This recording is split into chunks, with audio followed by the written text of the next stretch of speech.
Are you there?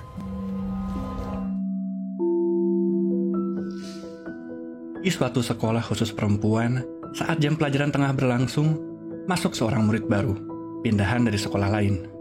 Namanya adalah Irene. Miss Watson, guru mereka, memberitahukan bahwa Irene akan memulai proyek sainsnya esok hari agar ia dapat mengejar ketinggalannya. Proyek sainsnya cukup menarik, karena Irene akan membahas tentang kemampuan metafisik.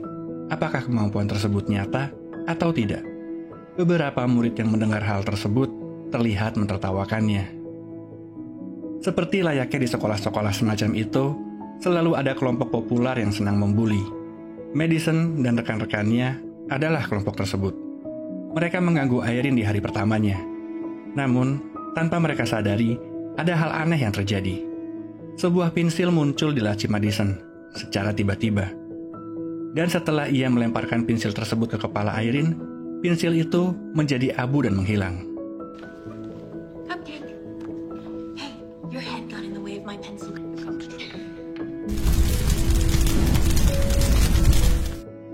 Keesokan harinya, Irene memulai percobaan metafisik pada seluruh kelas. Saat tengah menilai hasil dari seluruh kelas, ia menyadari ada yang aneh pada hasil tes Madison.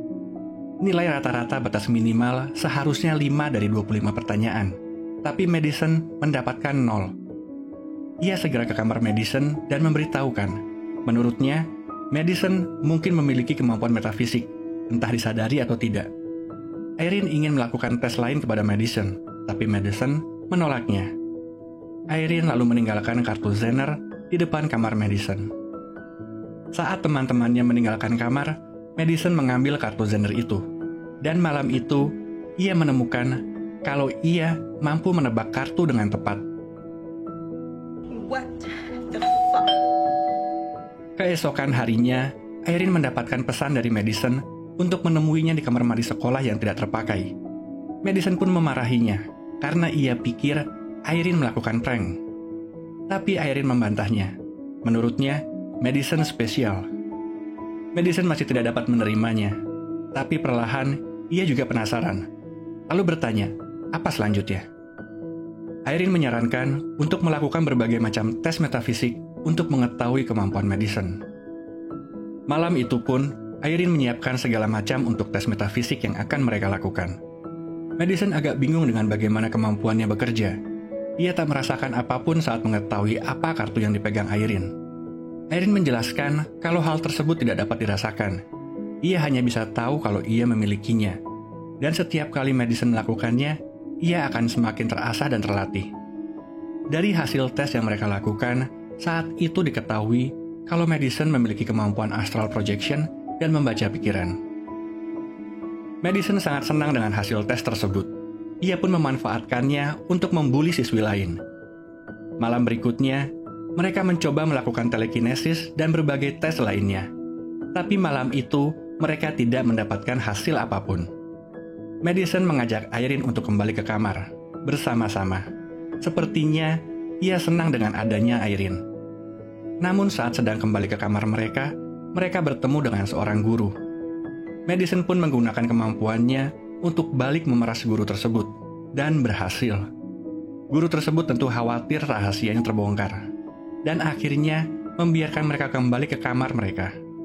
Di tengah perjalanan, tiba-tiba muncul kunci menuju balkon. Rupanya Madison memiliki kemampuan untuk conjuring.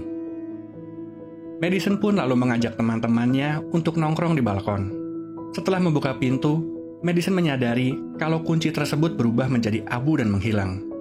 Irene menduga hal tersebut terjadi karena Madison sudah mendapatkan apa yang dia inginkan.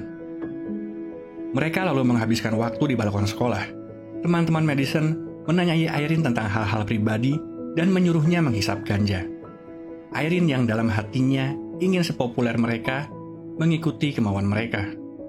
Namun Madison tampak tidak senang. Ia mengajak mereka segera kembali ke kamar. Teman-temannya tidak senang dengan sikap Madison. Mereka pun bertengkar. Irene yang merasa tidak enak berusaha menghentikan pertengkaran mereka. Tapi saat akan memanjat kembali, pegangannya patah. It's okay.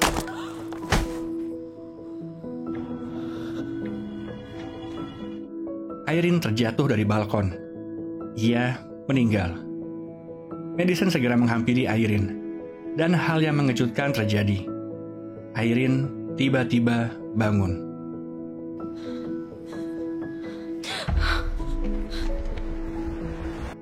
Irene menyadari Madison bahkan memiliki kemampuan membangkitkan orang yang sudah mati. Hari berikutnya, teman-teman Madison mengajak Irene duduk bersama mereka. Madison tidak senang melihat Irene bergaul bersama mereka. Irene bahkan bersenang-senang bersama mereka dan melupakan Madison yang menunggunya di kamar mandi. Madison yang merasa ada yang tidak beres pun menghampiri mereka. Ia menemukan Irene yang mabuk dan memapahnya kembali ke kamar. Ia meminta Irene untuk berhenti bergaul bersama mereka, karena itu bukanlah hal yang baik bagi Irene. Irene menyangka kalau Madison cemburu, karena ia bergaul bersama teman-temannya. Tapi Madison justru marah akan hal tersebut. Sebenarnya, Madison sangat peduli dengan Irene. Keesokan harinya, Gwen dan rekan-rekannya meminta Irene untuk datang ke booth mereka di Science Fair besok. Tapi saat Irene datang ke booth mereka ternyata memajang video saat Irene bertingkah sangat bodoh. Mereka mempermalukan Irene di depan seluruh sekolah. Irene pun berteriak.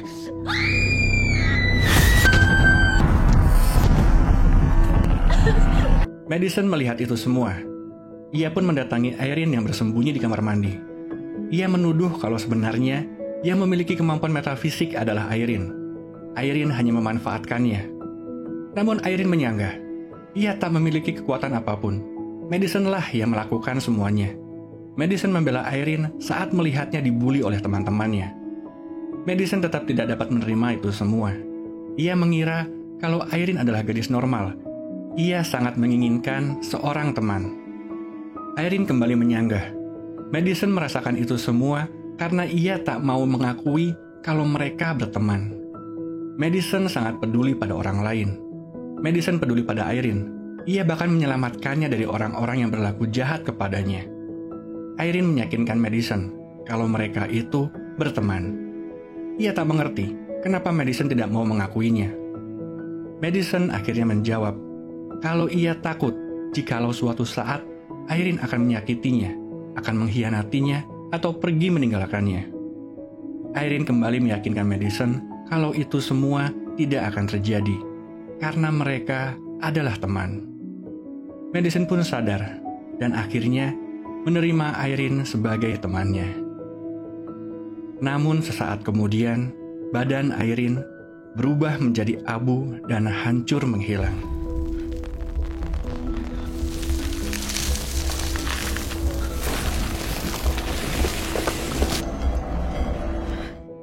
Rupanya, Irene adalah hasil manifestasi kemampuan Madison yang menginginkan seorang teman.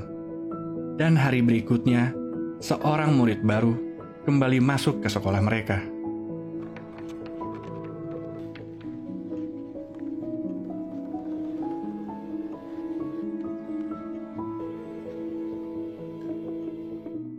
Di permukaan, Madison tampak memiliki segalanya. Tapi di dalam, ia tersesat dalam kesepian. Ia menciptakan Irene sebagai proyeksi dalam segala hal. Di satu sisi, untuk memenuhi keinginannya, dan di sisi lain sebagai pengakuan. Sebuah permintaan tolong secara bawah sadar untuk dibebaskan dari penjara kesepiannya. Dan film pun berakhir.